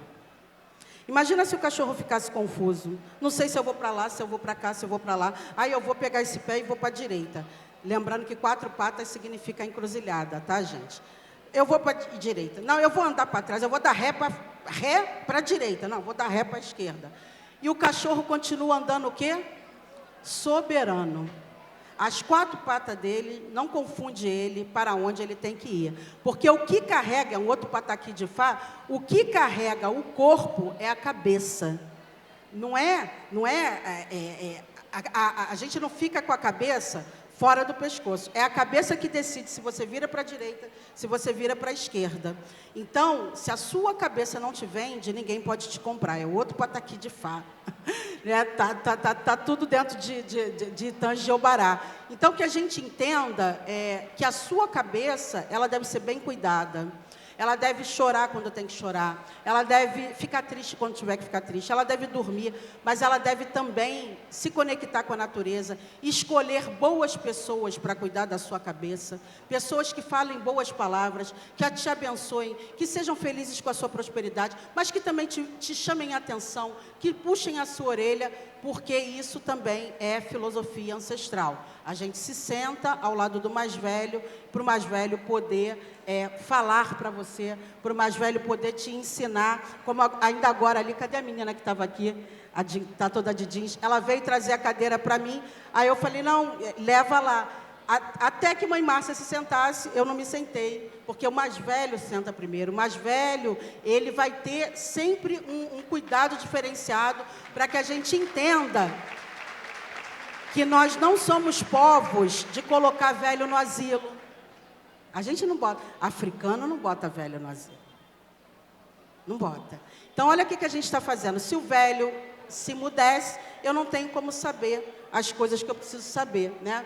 Então, que a gente possa estar com a cabeça organizada, porque se as pessoas de fora acharem que você está confusa, se a sua cabeça não te vende, ninguém pode te comprar. O cachorro tem 4 patas, mas ele caminha um só caminho. Saiba qual é o seu destino, saiba o que você veio fazer, dê a mão às pessoas certas, aquelas que largarem a sua mão, está tudo bem, não pegue a mão, não bote a mão no chão para tacar pedra, só continua, porque parte do seu destino é parte do destino ancestral do seu idilê, da sua família ancestral. E é essa mesma família que te ampara para que você honre o nome de Orixá e honre o nome daqueles que te antecederam.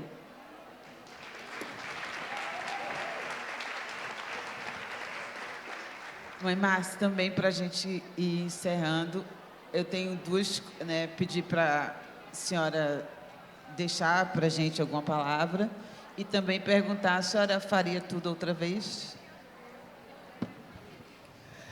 Então, para encerrar, eu queria fazer primeiro um pedido a quem não é de axé, a quem não vai a uma casa de axé, a quem não frequenta uma casa de axé. Vá, minha gente, vá conhecer e fale bem. Vocês vão ver que lá não é o que falam de nós.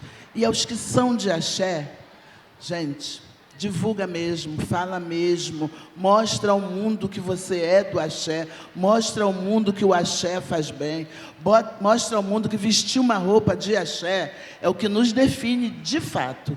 Não esqueçam disso, porque senão vão massacrar nossos filhos e netos. Eu tenho uma frase que eu sempre digo, que está na minha página no Instagram, que se eu pudesse, eu sairia pelo mundo ensinando a fé para todo mundo. Mas eu não posso, porque fé não se ensina. A fé vem do coração. A minha está aqui dentro do meu coração. É muito bom ter fé. Infelizmente, eu não posso ensinar. Por tudo que eu passei na minha vida, esse livro que eu escrevi, dei o título de que faria tudo outra vez, é fato. Eu faria tudo outra vez que eu fiz na minha vida.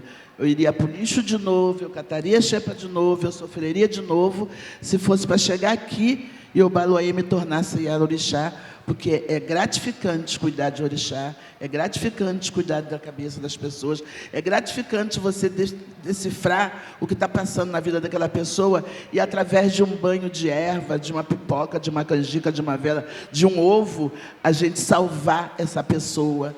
Isso é dádiva de quem é de axé, porque um pastor não pode fazer isso, ele só pode orar e pedir dinheiro. Desculpa se tiver algum aqui, mas é isso mesmo. A gente não, a gente já passa uma canjica, passa uma pipoca, passa uma vela, passa um ovo, dá um banho, 2 banhos, 3 banhos, e a pessoa sai renovada, porque o axé é para isso.